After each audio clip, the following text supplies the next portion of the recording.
जय हिंद दोस्तों। स्वागत है आप सबका अपने चैनल स्कूलिंग एजुकेशन पे। दोस्तों, हम लोग आज वीडियो नंबर तीसरा लेके आ रहे हैं सोशल साइंस के प्रीवियस ईयर को क्वेश्चंस को। ठीक है, जो जो इम्पोर्टेंट हो सकते हैं आपके आने वाले एग्जाम्स के लिए। तो चैनल पे अगर नए हो तो चैनल को सब्सक्राइब कर लें, वीडियो को लाइक कर दें और जितने भी आपके फ्रेंड सर्कल है सबके साथ वीडियो को एक बार शेयर कर दें। तो वीडियो में अंत तक बने रहेंगे दोस्तों। जितने भी आपके क्वेश्चन होंगे सही, उसको कमेंट बॉक्स बताएंगे कि आपके कितने प्रश्न सही हुए। ठीक है, तो वीडियो को ज़्यादा लंबा नहीं करते हुए वीडियो को स्टार्ट करते हैं और आज का पहला प्रश्न हम लोग चलते हैं। दोस्तों, अगर आपने सोशल मीडिया हैंडल को सब्सक्राइब नहीं किया है तो वो भी कर लें। आप हमारे जो व्हाट्सअप चैनल है वहाँ से आप जुड़ सकते हैं स्कूलिंग एजुकेशन से। ठीक है, इंस्टाग्राम पे आप हमें फॉलो कर सकते हैं स्कूलिंग एजुकेशन पे। जो भी आपकी क्वेरी होगी वहाँ पे आप मैसेज करके पूछ सकते हैं। स्कूलिंग एजुकेशन जो टेलीग्राम चैनल है वहाँ से आप जुड़ जाइए दोस्तों। वहाँ पे आपको नोटिफिकेशंस, पीडीएफ्स, स्टडी मटेरियल्स सारे आपको वहाँ पे प्रोवाइड किए जाएंगे, तो वहाँ पे भी आप जुड़ सकते हैं। ठीक है, चलिए दोस्तों, हम लोग देखते हैं आज का हम लोग का पहला प्रश्न। वियतनाम। वियतनाम कहाँ है? तो दोस्तों तो ये एशिया में है। तो वियतनाम को कब स्वतंत्रता प्राप्त हुई? ठीक है, पहला दिया है 1955, दूसरा दिया है 1855, तीसरा दिया 1845 और चौथा दिया है 1945। तो इसका जो वियतनाम देश है दोस्तों वो कहाँ पे है? तो आपका नॉर्थ ईस्ट एशिया में पड़ता है। ठीक है, एशिया में पड़ता है, नॉर्थ ईस्ट एशिया में। तो यह स्वतंत्र कब हुआ ये? तो ये ऑप्शन नंबर इसका 4 सही हो जाएगा, 1945। ऑप्शन नंबर 4 ये सही होगा। ठीक है, नेक्स्ट प्रश्न है हमारा दोस्तों, the history of lawns of Vietnam के लेखक का नाम बताएं। क्वेश्चन क्या है? The history of lawns of Vietnam के लेखक का नाम बताएं। पहला दिया है फान बो चाउ। ठीक है, दूसरा दिया है फान चुई त्रिन, तीसरा है हो चिन मिन, तीसरा है हुइन फोसो। तो इसका राइट ऑप्शन क्या हो जाएगा? The history of the lawns of Vietnam. इसकी जो लेखक है दोस्तों वह कौन है? तो फान बो चाउ इसके राइट ऑप्शन हो जाएंगे, फान बो चाउ। ठीक है, ऑप्शन नंबर 2 इसका सही होगा। नेक्स्ट प्रश्न हम लोग देखते हैं दोस्तों, इंडो चाइना। इंडो चाइना जो है, इंडो चाइना में कौन सा देश शामिल नहीं है? इंडो चाइना में कौन सा देश शामिल नहीं है? पहला दिया है वियतनाम, दूसरा दिया लाओस, तीसरा दिया कंबोडिया, चौथा दिया इंडोनेशिया। तो इंडो चाइनीय जो देश है दोस्तों वह, उसमें 3 देश आते हैं। ठीक है, वियतनाम, लाओस और कंबोडिया। तो ये तीनों आपके हैं, लेकिन इंडोनेशिया क्या है? ये आपका इंडो चाइना में नहीं आता। तो ये आपका ऑप्शन हो जाएगा गलत, मतलब कौन शामिल नहीं है? तो इंडोनेशिया आपका शामिल नहीं है। ठीक है, ऑप्शन नंबर 4 इसका हो जाएगा। नेक्स्ट है दोस्तों, हम लोग देखते हैं 19वीं सदी में किस यूरोपीय देश का उपनिवेश बना। यहाँ पे टाइपिंग मिस्टेक है। ठीक है दोस्तों, यहाँ पे 19वीं सदी में वियतनाम के बारे में पूछ रहा है। ठीक है, वियतनाम जो है वह किस देश का उपनिवेश बना था? ठीक है, मतलब किस देश का इस पे कब्जा था, किस कौन से देश का उपनिवेश था ये? ठीक है, पहला दिया है ब्रिटेन, दूसरा दिया फ्रांस, तीसरा दिया डच और चौथा दिया पुर्तगाल। जैसे हम लोग दोस्तों 18वीं सदी में जो है हम लोग पे किसका राज चल रहा था? तो अंग्रेजों का राज चल रहा था, अंग्रेजों का शासन चल रहा था। हम लोग इंडिया जो है अंग्रेजों का उपनिवेश था। ठीक है, तो उसी तरह जो वियतनाम है वो किस यूरोपीय देश का उपनिवेश था? तो वही पूछ रहा है। तो ऑप्शन में क्या हो जाएगा? इसका राइट ऑप्शन क्या हो जाएगा? तो ऑप्शन नंबर 2 इसका सही होगा, फ्रांस। जो फ्रांस पे जो किसका कब्जा था? फ्रांस जो है वियतनाम पे कब्जा करके रखा था। ठीक है, ऑप्शन नंबर इसका 2 सही होगा। ठीक, क्वेश्चन नंबर 4 हो गया दोस्तों। क्वेश्चन नंबर 5 की बात करें तो हवा हवा आंदोलन के संस्थापक कौन है? हवा हवा आंदोलन क्या था? तो एक बुद्धिस्ट धार्मिक आंदोलन था। ठीक है, या फान बो चाउ, फान चू त्रिन, हो चिन मिन या फिर होइन फोसो। इसके राइट ऑप्शन क्या हो जाएगा? हवा हवा आंदोलन के संस्थापक कौन थे? तो हुइन फोसो जो है आपके, इसके राइट ऑप्शन हो जाएगा, ऑप्शन नंबर 4 इसका हो जाएगा, हवा हवा आंदोलन हुइन फोसो के संस्थापक। ठीक है, क्वेश्चन नंबर 6 की बात करें तो मेकोंग डेल्टा। ठीक है, मेकोंग डेल्टा ये कहाँ है? तो मेकोंग डेल्टा कहाँ है? पहला दिया कंबोडिया, दूसरा दिया इंडोनेशिया, तीसरा दिया है वियतनाम और चौथा दिया है लाओस। तो इसका राइट ऑप्शन क्या हो जाएगा? मेकोंग डेल्टा कहाँ पे है? तो आपका यह है वियतनाम में है। ठीक है, मेकोंग डेल्टा कहाँ है? वियतनाम में। यह किसके लिए प्रसिद्ध है? आपको कमेंट बॉक्स में बताएंगे कि जो मेकोंग डेल्टा है वो किस चीज़ के लिए प्रसिद्ध था। ठीक, नेक्स्ट प्रश्न हमारा दोस्तों, मेकोंग डेल्टा हो गया। टोकिन फ्री स्कूल कब खोला गया? टॉकिंग फ्री स्कूल कब खोला गया? पहला दिया 1901, दूसरा दिया 1904, तीसरा 1906, 1914, 1907। तो टॉकिंग फ्री स्कूल क्या था दोस्तों? तो यह फ्रांस के द्वारा प्रारंभ किया गया था। किसके द्वारा? फ्रांस के द्वारा। कहाँ पे? तो वियतनाम में। ठीक, वियतनाम में। कब शुरू की गई थी? तो 1907 में शुरू की गई थी। ठीक है, टोकिन फ्री स्कूल। ठीक है, तो इसका राइट ऑप्शन जो ऑप्शन नंबर 4 सही होगा 1907। नेक्स्ट क्वेश्चन दोस्तों, कन्फ्यूशियस। कन्फ्यूशियस जो है वो कौन थे? पहला दिया चीनी दार्शनिक, दूसरा चीनी भूगोलवेत्ता, तीसरी चीनी विचारक और चौथा दिया चीनी इतिहासकार। तो इसका राइट ऑप्शन क्या हो जाएगा? चीनी विचारक जो है आपका, चीनी दार्शनिक चीनी विचारक आपका कन्फ्यूशियस था। ठीक है, ऑप्शन नंबर 3 इसका सही होगा। न्यूबोनिक प्लेग महामारी कहाँ फैला है? न्यूबोनिक प्लेग जो महामारी था वह कहाँ फैला है? पहला दिया है कंबोडिया, दूसरा है हनोई, तीसरा दिया वियतनाम और चौथा दिया है लाओस। तो यह इसका राइट ऑप्शन कहाँ क्या हो जाएगा दोस्तों?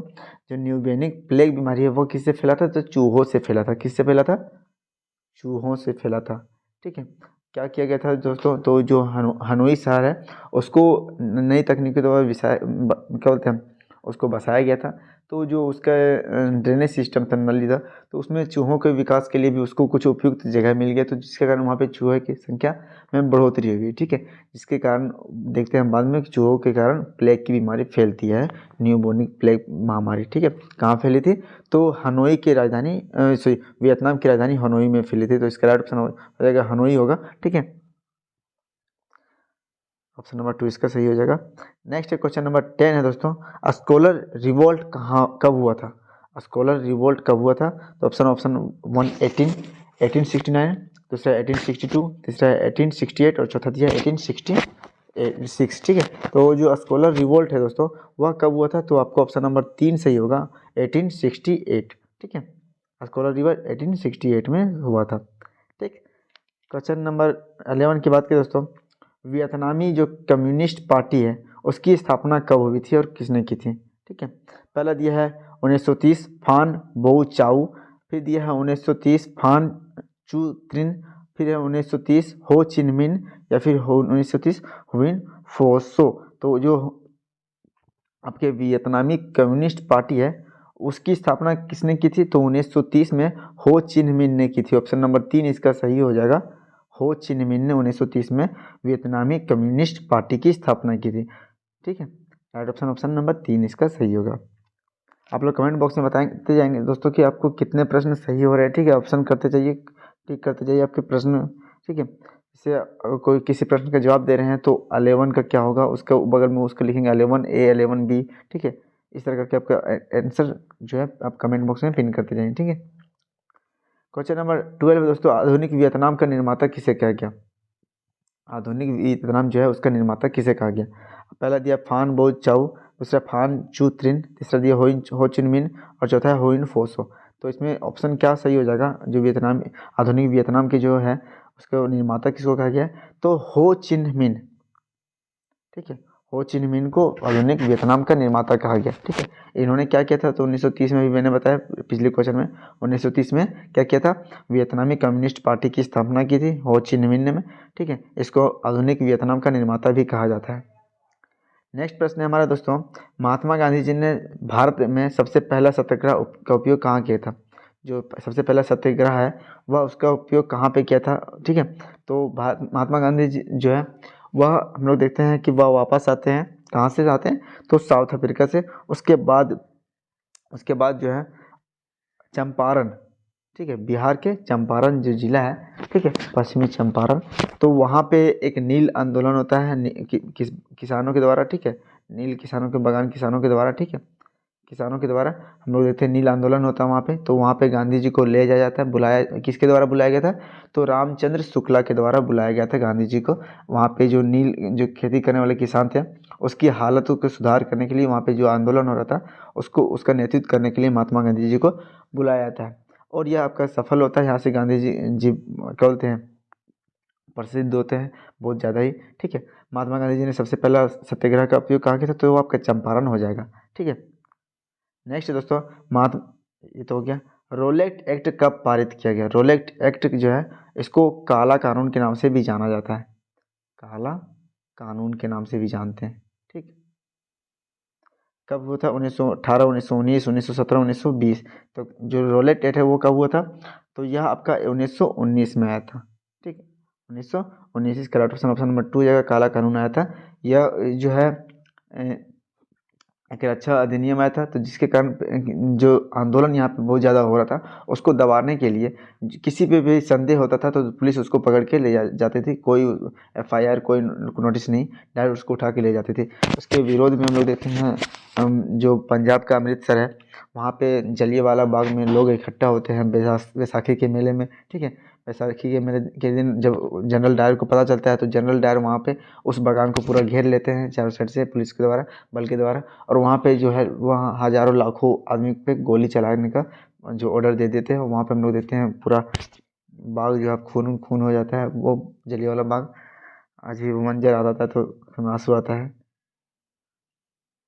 रोलेटेड 1919 में हुआ था। ठीक है, अब देख नेक्स्ट प्रश्न है, साइमन कमीशन भारत कब आया?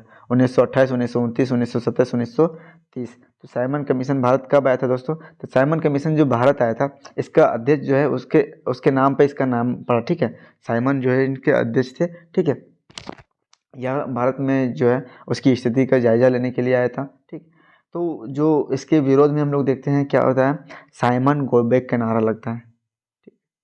साइमन गो बैक, इसमें इसको वापस जाने के लिए बोला जाता है। क्यों बोला जाता है? क्योंकि इसमें देखा जाता है कि एक भी भारतीय सदस्य इसके अंतर्गत नहीं होते हैं। ठीक है, तो पंजाब में हम लोग देखते हैं साइमन गो बैक का नारा लगाते हुए लाला लाजपत राय जो आंदोलन कर रहे थे तो वहाँ पे लाठीचार्ज किया जाता है। तो लाला लाजपत राय की जो माथे में जो है वो लाठी लगने से उसके फिर वहाँ पे उसकी मृत्यु हो जाती है। ठीक है, लाला लाजपत राय। ठीक है, साइमन गोबेक का नारा वहाँ पे चल रहा था पूरा। साइमन कमीशन भारत आया तो उसके विरोध में जो है साइमन गोबेक का नारा दिया गया। या कब हुआ था? तो 1919, 1929। ठीक है, 1928 ऑप्शन नंबर 1 इसका सही होगा। ठीक, 1928 Simon commission Bharat Simon commission के विरोध में। ठीक, नेक्स्ट है दोस्तों 26 जनवरी जो है स्वतंत्रता दिवस मनाने का निर्णय किस अधिवेशन में लिया गया? बता दें दोस्तों 26 जनवरी को स्वतंत्रता दिवस मनाने का निर्णय किस अधिवेशन में लिया गया? पहला दिया है मद्रास अधिवेशन, दूसरा है लाहौर अधिवेशन, लखनऊ अधिवेशन, तीसरा दिया है लाहौर अधिवेशन और चौथा दिया है पुणे अधिवेशन। ठीक है, तो जो हम लोग देखते हैं दोस्तों कि जो आपका लाहौर अधिवेशन है, ठीक, लाहौर अधिवेशन में इसका निर्णय लिया गया। ठीक है, तो ये जो है निर्णय है हम लोग देखते हैं क्या 26 जनवरी जो है हमारा संविधान बन के कम्प्लीट कब हुआ? 26 नवंबर में बन के कम्प्लीट हुआ था। ठीक है, उस समय कुछ जो अधिनियम है वो पारित किया गया, लेकिन पूर्ण रूप से लागू कब किया गया? तो 26 जनवरी को लागू किया। क्यों लागू किया गया?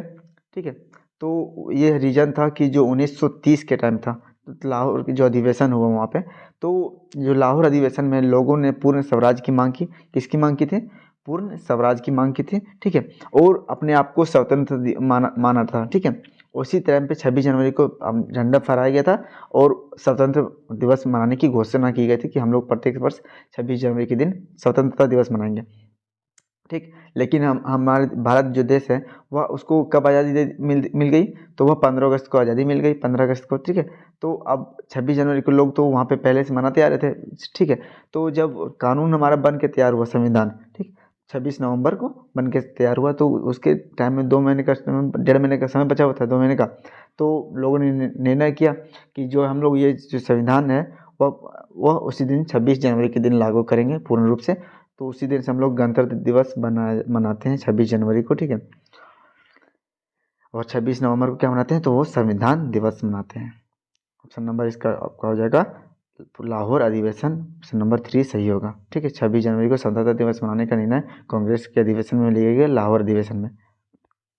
पूना समझौता, पूना पैक्ट या पूना समझौता कब हुआ? 1928, 1931, 1932, 1930। तो पूना समझौता हम लोग देखते हैं वह कब होता है आपका? 1932 में होता है। पूना समझौता किनके किनके बीच में होता है?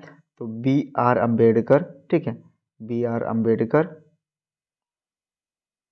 और महात्मा M.G. गांधी। ठीक है, Mahatma Gandhi, M.G. Gandhi,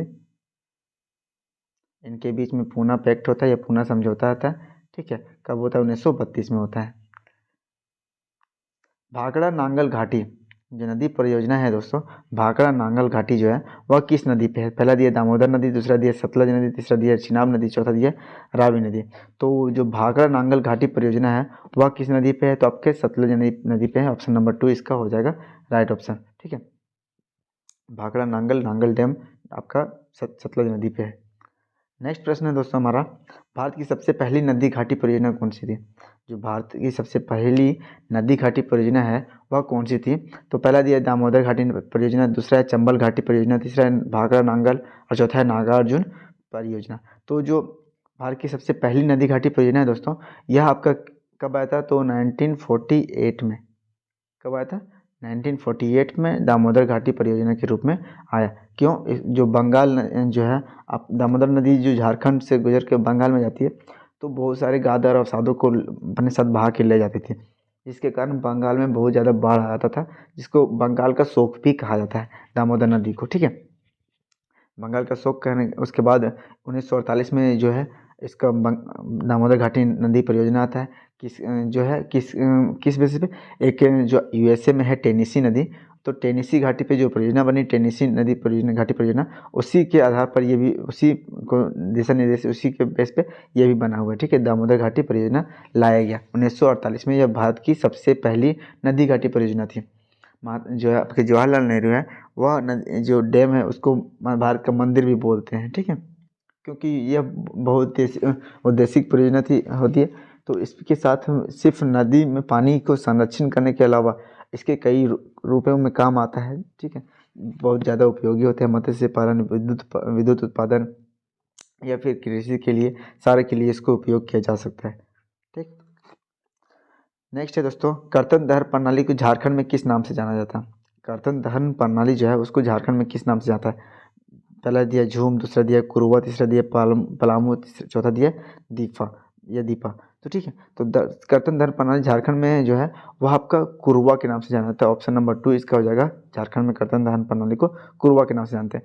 north east में झूम कृषि के नाम से जानते हैं, और दीपा जो है मध्य प्रदेश में एमपी में जाना जाता है, बक्सर क्षेत्र में। ठीक है, आपका जो है दीपा मध्य प्रदेश में हो जाएगा ऑप्शन, राइट ऑप्शन पर, लेकिन यहाँ पे जो झारखंड में वो कुरुआ हो जाएगा। ऑप्शन नंबर 2 इसका सही होगा। नेक्स्ट है दोस्तों, निम्नलिखित में कौन सी कृषि प्रणाली दर्शाता है कि जिसमें एक ही फसल के लंबे चौड़े पे के रूप में उगाया जाता है, उसको क्या बोलते हैं? पहला दिया है आपका स्थानांतरित कृषि, दूसरा दिया है रोपण कृषि, तीसरा दिया है बागवानी कृषि, चौथा दिया है गहन कृषि। तो इसमें राइट ऑप्शन क्या हो जाएगा? हम लोग स्थानांतरित कृषि देखा क्या था, तो यह एक झूम कृषि है जो कई कर्तन दहन प्रणाली का उदाहरण है। ठीक है, रोपण कृषि आपका है, फिर बागवानी और गहन कृषि। तो इसमें राइट ऑप्शन हो जाएगा आपका रोपण कृषि। ठीक, ऑप्शन नंबर 2 इसका सही होगा। ठीक, तो रोपण कृषि को क्या किया जाता है? इसमें एक ही समय पर एक ही फसल को लंबे चौड़े क्षेत्र पर उगाया जाता है, और आधुनिक तकनीकों, आधुनिक मशीनों, एचआईवी फसलों के मतलब हाइब्रिड फसलों के द्वारा खाद्य का उत्पादन या कीटनाशकों का उपयोग करके, मतलब आधुनिक कृषि करके एकदम पूरा रोपण कृषि किया जाता है और ज़्यादा उत्पादन किया जाता है। ठीक है, इसको रोपण कृषि। ठीक, निम्नलिखित में से कौन सा फसल रोपण कृषि का उदाहरण है? किसका उदाहरण है? रोपण कृषि का उदाहरण। पहला दिया है धान, दूसरा है मक्का, तीसरा है गन्ना है, चौथा है गेहूँ। तो रोपण कृषि का उदाहरण की हम लोग बात करें दोस्तों, तो आपका गन्ना जो है आपका रोपण कृषि हो जाएगा। ऑप्शन नंबर 3 इसका सही होगा।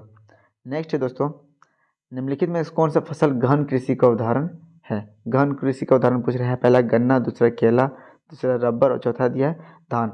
गहन कृषि मतलब दोस्तों बहुत ज़्यादा एकदम उत्पादन किया जाता है, क्योंकि इसकी डिमांड बहुत ज़्यादा होती है खाने के लिए, खेती के लिए। ठीक है, तो गहन कृषि का उदाहरण कौन सा है? तो आपका धान जो है आपका गहन कृषि का उदाहरण। ऑप्शन नंबर 4 इसका सही होगा। बाकी जो है गन्ना, केला, रबर, ये आपका रोपण कृषि का उदाहरण है। ठीक है, नेक्स्ट है दोस्तों क्वेश्चन, निम्नलिखित में कौन सा फलीदार फसल है? फलीदार फसल के बारे में पूछ रहा है। पहला दिया है दालें, मोटा अनाज, ज्वार या फिर तिल। फलीदार फसल क्या है? तो आपका जो है ऑप्शन नंबर 1 सही हो जाएगा। दाल जो है आपका एक फलीदार फसल है। ठीक है, ऑप्शन नंबर 1 इसका सही होगा। नेक्स्ट है, इनमें निम्न में से कौन नकदी फसल का फसल नहीं है, नकदी फसल का प्रकार नहीं है? तो इसमें दिया है गन्ना, तंबाकू, रबर और गेहूँ। तो नकदी फसल, ठीक है, कौन सा नहीं है दोस्तों? तो ऑप्शन नंबर इसका जो है 4 जो है वो आपका नकदी फसल का उदाहरण नहीं है। बाकी बात गन्ना, तंबाकू और रबर, ये आपके किसके उदाहरण है? तो ये आपके नकदी फसल के उदाहरण, लेकिन गेहूँ जो है आपके नकदी फसल का उदाहरण नहीं है। ठीक है, कमेंट बॉक्स में बता दीजिए दोस्तों कि आपके कितने प्रश्न सही हो रहे हैं। ठीक है, नेक्स्ट प्रश्न है दोस्तों, निम्नलिखित में कौन सा एक रबी फसल का नहीं है? रबी फसल नहीं है पूछ रहे हैं। रबी फसल कब कब बोया जाता है? तो यह अक्टूबर नवंबर में बोया जाता है। काटा कब किया जाता है? तो जनवरी फरवरी मार्च के टाइम पे इसको काटा जाता है। ठीक है, इसके उत्पादन के टाइम पे ज़्यादा धूप नहीं चाहिए होता है, ठीक है। मौसम ठंडा ठंडा और शुष्क चाहिए। लेकिन जो कटाई के टाइम पे, फसलों को कटाई के टाइम पे हम लोग देखते हैं क्या चाहिए, धूप, हल्की खिली धूप चाहिए होती है, ठीक है। तो रबी फसल का उत्पादन नहीं है, तो पहला दिया चना, गेहूँ, मटर या फिर चावल।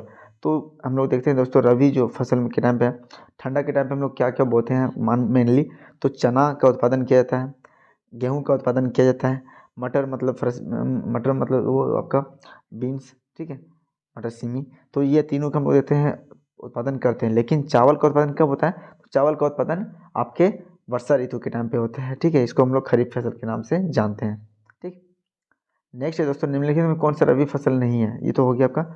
नेक्स्ट क्वेश्चन 20 नंबर 7 का बात करें, तो खरीफ फसल का उत्पादन नहीं है बता रहा, ठीक है। खरीफ फसल का उत्पादन कब किया जाता है, कब बोया जाता है, तो या इसको जो है हम लोग देखते हैं मेनली आपके जून, जुलाई, अगस्त, जब वर्षा ऋतु तेज़ी से होती है तो उस टाइम पे इसको बोया जाता है, और नवंबर दिसंबर के टाइम पे इसको काटा जाता है, ठीक है। तो ऐसे कौन से फसल हैं आपके, पहला दिया चावल, दूसरा कपास, मोटा अनाज और सरसों, ठीक है।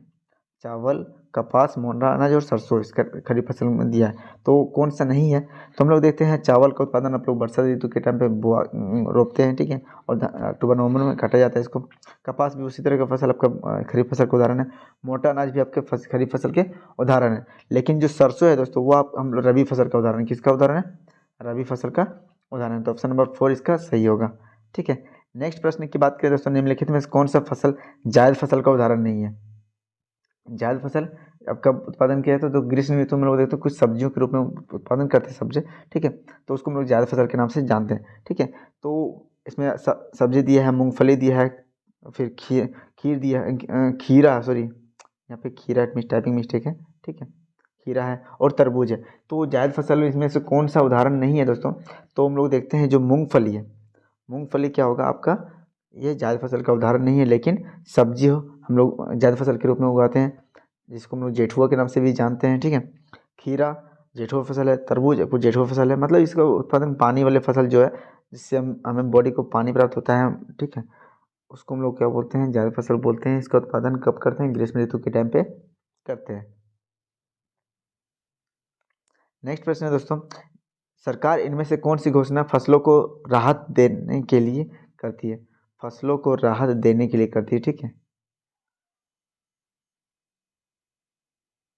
कौन सा फसल है ऐसा, कौन कौन सी घोषणा है, तो अधिकतम सहायता मूल्य, न्यूनतम सहायता मूल्य, मध्यम सहायता मूल्य या फिर प्रभावी सहायता मूल्य। तो जो फसलों को सहायता देने के लिए जो सरकार घोषणाएं करती है, वह कौन सी सहायता मूल्य है, तो आपका ऑप्शन नंबर 2 सही होगा, न्यूनतम सहायता मूल्य, ठीक है। हम लोग देखते हैं, ठीक है, जो मिनिमम सपोर्टिंग प्राइस जो है, MSP जो है, वह प्राप्त होता है हमें फसलों के उत्पादन के बाद, जब हम उसको सरकारी कोऑपरेटिव बैंक या फिर फैक्स के द्वारा थ्रू बेचते हैं, तो हमें न्यूनतम सहायता मूल्य सरकार के द्वारा प्राप्त होता है, ठीक है। नेक्स्ट प्रश्न है हमारा क्वेश्चन नंबर 30 है दोस्तों, भारत में सर्वाधिक गन्ना उत्पादक राज्य के नाम बताएं। जो सबसे ज़्यादा गन्ना उत्पादन किस राज्य में किया जाता है, पहला दिया पंजाब, दूसरा बिहार, तीसरा आंध्र प्रदेश और चौथा है उत्तर प्रदेश। तो भारत की बात करें दोस्तों, तो सर्वाधिक गन्ना जो है उत्पादन कौन सा राज्य करता है, तो आपका हो जाएगा ऑप्शन नंबर 4 सही होगा, उत्तर प्रदेश, ठीक है। उत्तर प्रदेश में जो सबसे ज़्यादा गन्ना का उत्पादन किया जाता है। लेकिन सबसे ज़्यादा गन्ना मिल कहाँ है दोस्तों, तो आपको महाराष्ट्र में सबसे ज़्यादा गन्ना मिल है, ठीक है। ऑप्शन नंबर 4 इसका सही होगा। आज इस वीडियो में इतना ही दोस्तों। आप कमेंट बॉक्स में बताइए कि आपके 30 में से कितने प्रश्न सही हुए, और जो प्रश्न में नहीं जो भी प्रश्न में आपको कठिनाई सा हुआ, उसको आप कमेंट बॉक्स में बताएंगे। मैं उसका जो है उसका उत्तर देने का कोशिश करूँगा, ठीक है। ज़्यादा से ज़्यादा आपका हेल्प करने की कोशिश करूँगा। आप जो प्रश्न नहीं आ रहा था उसको आप टेलीग्राम में भी पूछ सकते हैं, जो भी आपको कुछ भी कठिनाई हो रही है, तो हमसे हेल्प चाहिए तो आप टेलीग्राम चैनल से आप जुड़ जाइए, वहाँ से आप डायरेक्ट हमको पूछ सकते हैं, या फिर जो इंस्टाग्राम चैनल है वहाँ से भी आप हमको डायरेक्ट कॉन्टेक्ट कर सकते हैं, ठीक है। इस वीडियो में इतना ही दोस्तों। जय हिंद, जय भारत। और जितना भी आपके फ्रेंड सर्कल है दोस्तों, वीडियो को एक बार शेयर कर दें एग्ज़ाम से पहले, ताकि सारे दोस्त हैं आपके इस वीडियो को देख लें। एग्ज़ाम से पहले ज़्यादा हेल्पफुल सबके लिए होगा, ठीक है। धन्यवाद। जय हिंद, जय भारत, जोहार झारखंड।